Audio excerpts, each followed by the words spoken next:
दोस्त कैसे हैं आप लोग? आप लोग बेटर होंगे। तो सेल साइकिल पार्ट 1 आप लोग देख चुके हैं।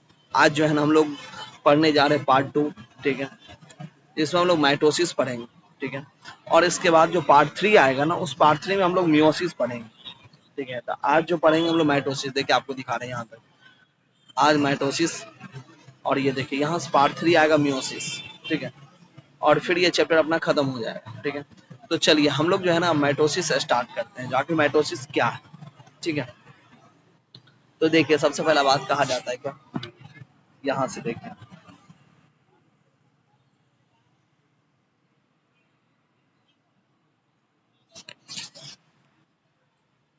आपको पता होना चाहिए माइटोसिस जो है ना, ये नॉर्मली देखने को मिलता है कि इसमें सोमैटिक सेल में। सोमैटिक सेल हुआ मतलब आपका जैसे बॉडी का नॉर्मली जो सेल है ना, उसमें ये रिप्रोडक्टिव सेल में नहीं है। आपको हम आगे चल के बताएंगे जो रिप्रोडक्शन के लिए जो है ना उसमें मियोसिस करना पड़ता है, और मियोसिस में क्रोमोसोम नंबर घट जाता है। ठीक है, तो लेकिन ये जो है ना, ये हम लोग के रिप्रोडक्टिव सेल में नहीं, ये हम लोग के सोमैटिक सेल में होता है, नॉर्मल जो बॉडी का सेल है ना उसमें। ठीक है, तो उसमें उसको हम लोग सोमैटिक सेल बोलते हैं। और माइटोसिस को हम लोग इक्वेशनल डिवीजन बोलते हैं। इक्वेशनल डिवीजन क्यों बोलते हैं? क्योंकि नंबर ऑफ क्रोमोसोम जो होता है ना, वो पेरेंट और प्रोजेनी सेल दोनों में क्या होता है, सेम होता है। ठीक है, मतलब जो भी मदर सेल में जितना क्रोमोसोम है, डॉटर सेल में भी उतना ही क्रोमोसोम है। तो मदर और डॉटर दोनों में क्रोमोसोम नंबर अगर सेम है, तो इसको हम बोलेंगे इक्वेशनल डिवीजन, जिसका नाम देते हैं माइटोसिस। ठीक है, और माइटोसिस देखा जाए तो जनरली डिप्लॉयड सेल में देखा जाता है। अब आपके माइंड में आएगा जो सर आखिर ये डिप्लॉयड सेल है क्या, तो हम आपको बता दें, सुनिए। जैसे देखिए हम लोग के बॉडी में आपको पता है 46 क्रोमोसोम है, और ये 46 क्रोमोसोम दो सेट में रहते हैं, 23 का ये दो सेट बनाए हुए हैं। अब जैसे मान लीजिए अगर दो सेट है हमारे बॉडी में, तो इसको हम लोग बोलेंगे डिप्लॉयड। ठीक है, जबकि अगर एक ही सेट है, मात्र 23 क्रोमोसोम है, तो हम लोग वैसे सेल को बोलते हैं हैप्लॉयड। ठीक है, तो माइटोसिस जो है ना वो जनरली देखने को मिलेगा किसमें, डिप्लॉयड सेल में, वैसे में जिसमें दो सेट है, माइटोसिस वाले में। क्लियर है? अब कहा जाता है क्या, हैप्लॉयड सेल में सम, जैसे देखिए आपको बताते हैं जो नॉर्मली जो है ना माइटोसिस डिप्लॉयड सेल में देखने को मिला। ठीक है, लेकिन कुछ हैप्लॉयड सेल में भी होता है, जैसे देखा जाए तो लोअर जो है ना इंसेक्ट वगैरह, lower plants and some insect में ये क्या होता है, तो हैप्लॉयड में भी ये होता है। ठीक है, और इसमें पता है आपको एक मेल हनीबी का एग्जाम्पल है। मेल हनीबी का जो एग्जाम्पल है ना, ये मेल हनीबी का जो एग्जाम्पल है ना, ये मेल हनीबी हैप्लॉयड होता है, लेकिन फिर भी इसमें माइटोसिस होता है। ठीक है, अब कहा जाता है it involve major recognition of cell component. देखिए यहाँ पे बताते क्या है, आपको हम बताए थे जो एम फेज में दो फेज होता है, एक होता है कैरियोकाइनेसिस और दूसरा होता है क्या, साइटोकाइनेसिस। कैरियोकाइनेसिस का मतलब हो गया डिवीजन ऑफ न्यूक्लियस। ठीक है, तो न्यूक्लियस कैसे डिवाइड करेगा, देखिए ये सब फेज है, उसमें चार फेज है कैरियोकाइनेसिस में। ठीक है, कैरियोकाइनेसिस में सबसे पहला प्रोफेज, देखिए ये प्रोफेज आ गया, फिर ये वाला जो है इसको मेटाफेज बोल दिए, फिर यहाँ पे देखिए ये एनाफेज है, और फिर ये लास्ट में टेलोफेज है। ठीक है, तो ये चार फेज हम लोग को देखने को मिल रहा है कैरियोकाइनेसिस में। ठीक है, तो सबसे पहला बात, एम फेज में दो आ गया था, एक है क्या, कैरियोकाइनेसिस, और दूसरा है क्या, साइटोकाइनेसिस। कैरियोकाइनेसिस मतलब डिवीजन ऑफ न्यूक्लियस, और साइटोकाइनेसिस मतलब डिवीजन ऑफ साइटोप्लाज्म। और कैरियोकाइनेसिस में कितना पार्ट है, चार। कौन कौन सा, प्रोफेज, मेटाफेज, एनाफेज और टेलोफेज। प्रोफेज हो गया, मेटाफेज हो गया, एनाफेज हो गया, और टेलोफेज हो गया, चार फेज। ठीक है, यहाँ देखिए इसके बाद अगला टर्म क्या आ गया। अब हम लोग सबसे पहले पढ़ने जा रहे हैं क्या, प्रोफेज। ठीक है, प्रोफेज में आखिर क्या, देखिए प्रोफेज जो है ना, ये लॉन्गेस्ट पेज है माइटोसिस का। Prophase is the longest page of mitosis. Mitosis का जो सबसे लॉन्गेस्ट पेज है वो कौन सा, प्रोफेज। ठीक है, और इसमें सबसे पहला बात देखा है तो देखिए क्या है, इसमें क्रोमोसोमल मटेरियल जो भी होता है ना, वो कंडेंस्ड होना शुरू हो जाता है। ठीक है, देख रहे हैं यहाँ पे कॉम्पैक्ट होना शुरू हो गया, क्रोमोसोमल मटेरियल जो भी है वो कंडेंस्ड होने लगता है। ठीक है, तो वही बात कर रहा है, जो क्रोमोसोमल मटेरियल क्या हुआ, कंडेंस्ड हुआ। कंडेंस्ड मतलब एकदम ऐसे पूरा एकदम गाढ़ा हो जाएगा, कंडेंस्ड हो जाएगा, ठीक हो जाएगा। ठीक है, पूरा कंडेंस्ड कॉम्पैक्ट। अब कहा जाता है क्या, और ये दो क्रोमेटाइड्स जो है ना वो अटैच होता है किससे, सेंट्रोमियर। यहाँ देखिए आपको बताते हैं, ये देखिए ये एक क्रोमेटाइड्स है, ये दूसरा क्रोमेटाइड्स है, ये दोनों अटैच हुआ है इससे किस, इसको हम लोग नाम देते हैं सेंट्रोमियर। क्या नाम देंगे? सेंट्रोमियर। ठीक है। अब कहा जाता है क्या, सेंट्रोसोम। सेंट्रोसोम हम आपको एस्पेन में बताए थे, टू रॉड लाइक स्ट्रक्चर होता है। ये अपोजिट पोल की तरफ मूव कर जाए, मतलब एक ऊपर आ गया ऐसे, और एक सेंट्रोसोम नीचे आ गया, मतलब अपोजिट हो जाएगा, एक ऊपर और एक नीचे। तो यही बात कर रहे हैं, सेंट्रोसोम मूव कर जाता है। ठीक है, बिगिंस स्टार्ट हो जाता है मूव करना अपोजिट पोल की तरफ। ठीक है। अब कहा जाता है क्या, अब जितना भी सेंट्रोसोम है वो रेडिएट आउट करता है, वहां से कुछ निकलता है, ऐसे दिखाते हैं आपको। यहाँ से देखिए ऐसे निकलता है यहाँ से, जिसको हम लोग बोलते हैं एस्टर। मैक्रोट्यूबुल्स निकलता है जिसको नाम देते हैं क्या, एस्टर। और ये टू एस्टर जो अटैच होता है स्पेन टुगेदर, इसको हम लोग बोलते हैं स्पेंडल फाइबर। यहाँ देखिए आपको बताते हैं स्पेंडल फाइबर है क्या। इधर देखिए इस डायग्राम,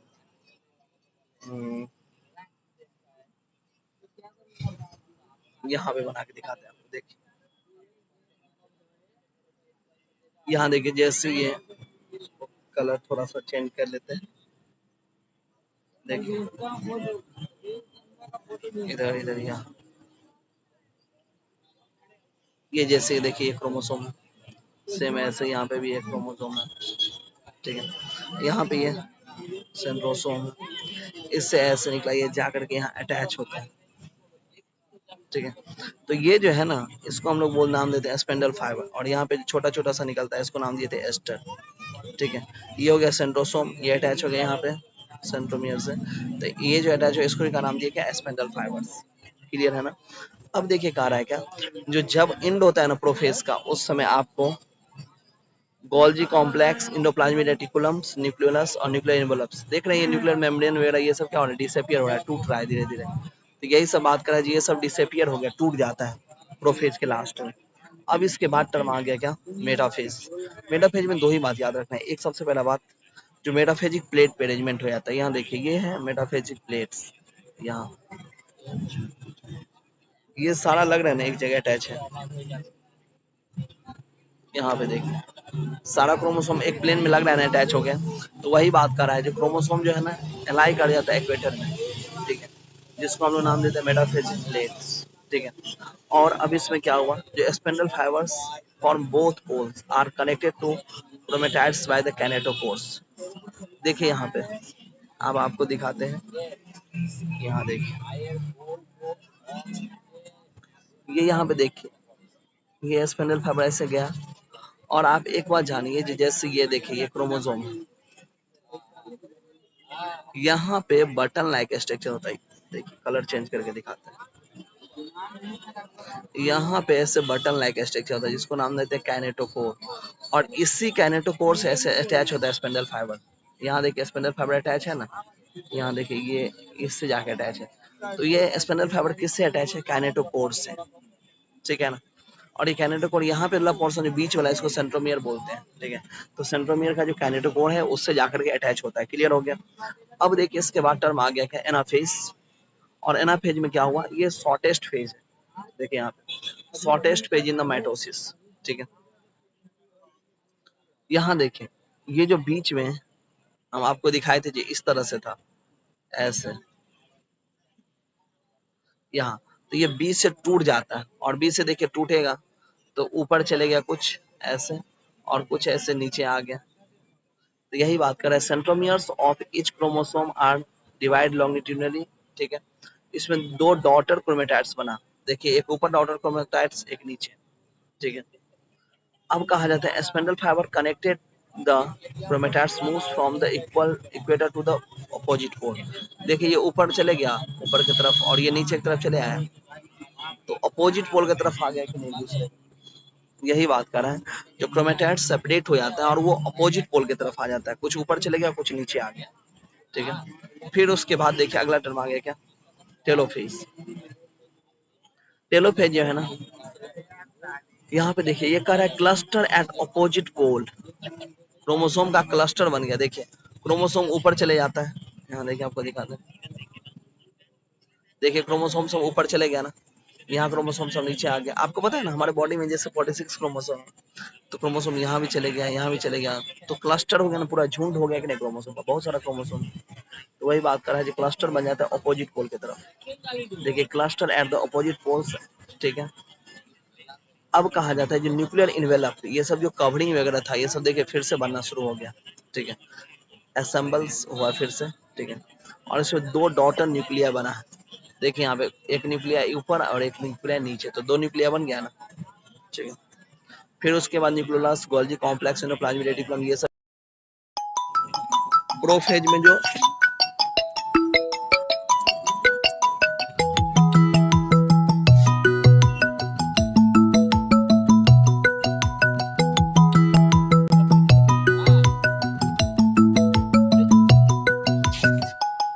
प्रोफेज में जो रुक गया था ना,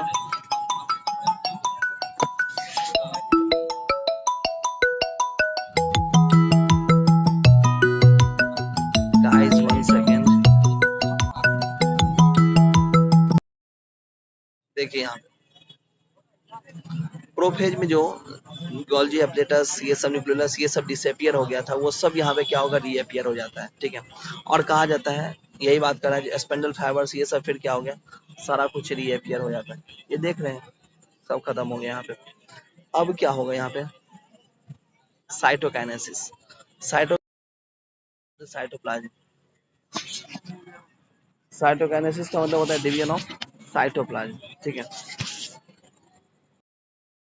देखिए इसमें साइटोकाइनेसिस हो गया डिवीजन ऑफ साइटोप्लाज्म, ठीक है।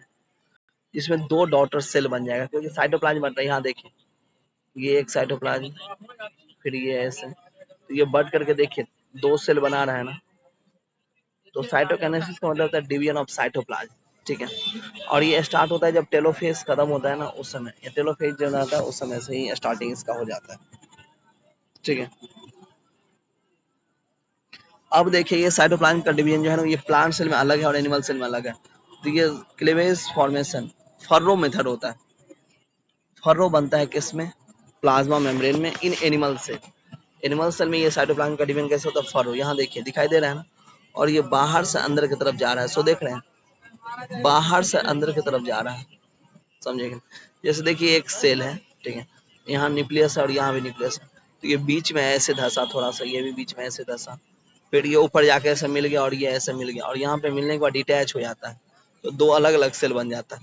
तो इसी को हम लोग बोलते हैं फर्रो। यहाँ देखिए ना ये एक सेल था, बीच में थोड़ा सा दबा, फिर देखिए पूरा दबा और दबने के बाद सेपरेट हो गया, तो इसी को हम लोग बोलते हैं फर्रो। और याद रखिएगा फर्रो में बाहर से देखिए प्रेशर लग रहा है, ठीक है, बाहर से अंदर की तरफ इसमें होता है मूवमेंट, ठीक है। तो वही बात कर रहा है, gradually defence and the joining two the centre, ये सेंटर की तरफ ज्वाइन करता है बाहर से अंदर की तरफ, ठीक है। उसके बाद टर्म आ गया क्या, in plant cell, plant cell में आखिर ये कैसे होगा,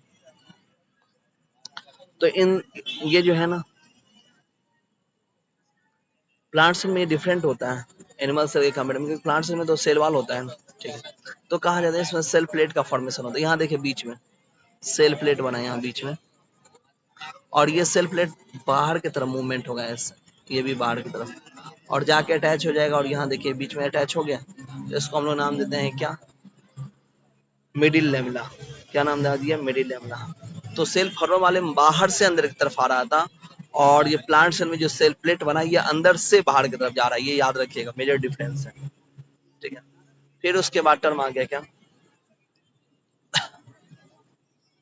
जो during cytokinesis organelles like mitochondria, plastids, ये सब जो है ना, ये डिस्ट्रीब्यूट हो जाता है बिटवीन टू डॉटर सेल, दोनों डॉटर सेल के बीच में ये सब क्या हो गया, बट गया, ठीक है। अब कहा जाता है किसी किसी ऑर्गेनिज्म में, some organism karyokinesis is not followed by cytokinesis, मतलब उसमें कैरियोकाइनेसिस तो होता है लेकिन साइटोकाइनेसिस नहीं होता है। तो आप समझ सकते हैं साइटोकाइनेसिस नहीं होगा तो साइटोप्लाज्म का डिवीजन नहीं होगा। अब अगर साइटोप्लाज्म का डिवीजन नहीं हुआ तो वहाँ पे बहुत सारा न्यूक्लियस हो जाएगा कि नहीं, तो वैसे मल्टी न्यूक्लिएटेड जो कंडीशन है ना उसको हम साइनोसिटियम बोलते हैं, और ये लिक्विड इंडोस्पर्म इन कोकोनट में देखने को मिलता है, ठीक है। ये नीट 2016 का पूछा गया क्वेश्चन। अब देखिए उसके बाद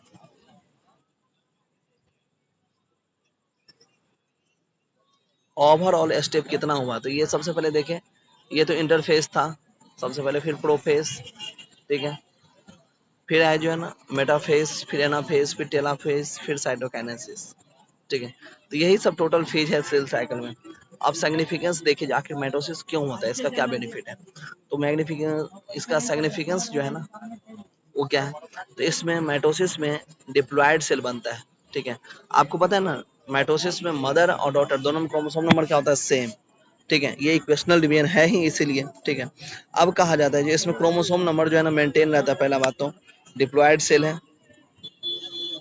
ठीक है, अब कहा जाता है कि ये बॉडी के ग्रोथ के लिए रिस्पॉन्सिबल है।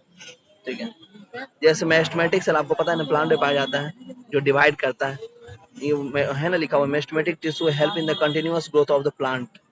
ठीक है, प्लांट थ्रू हॉट मतलब जो है ना पूरा लाइफ डिवाइड करता है। ठीक है, थ्रू आउट द लाइफ, पूरा लाइफ को डिवाइड करता है। वो कैसे डिवाइड करता है, माइटोसिस के जरिए। ठीक है, अब कहा जाता है क्या, जो इससे न्यूक्लियस और साइटोप्लाज्म का रेशियो क्या होता है, मेंटेन होता है। समझे कि नहीं। अब कहा जाता है कि रिपेयर करने के लिए यूज किया जाता है सेल का, और रिप्लेसमेंट। आपको पता है ना हम लोग के बॉडी में इतना सारा सेल डैमेज होते रहता है, तो वो सब रिपेयर कैसे होता है, रिप्लेसमेंट कैसे होता है, माइटोसिस के जरिए। जैसे आप देखिए अपने बॉडी का जो ये लाइनिंग जो है गट का, गट मतलब जानते हैं ना, ये खाना खाने वाला जो ट्रैक है। ठीक है, वो जो स्मॉल इंटेस्टाइन वाला है ना गट में, तो गट में ब्लड सेल ये सब कैसे रिप्लेस होता है, सब माइटोसिस से होता है। ठीक है, तो यहीं पे आपका माइटोसिस हो गया कंप्लीट। और अब हम लोग मिलते हैं पार्ट 3 में, और पार्ट 3 में आपको पता है ना हम लोग क्या पढ़ेंगे, मियोसिस। ठीक है, तो सेल साइकिल पार्ट 3 के लिए एकदम जो है ना वेट करिए, और जस्ट पार्ट 3 में मिलते हैं और मचाते हैं एकदम। ठीक है, इस वीडियो को ज्यादा से ज्यादा शेयर करिए, पूरा एकदम जो है ना सब्सक्राइब करिए चैनल को। ठीक है, मिलते हैं अगले एपिसोड में।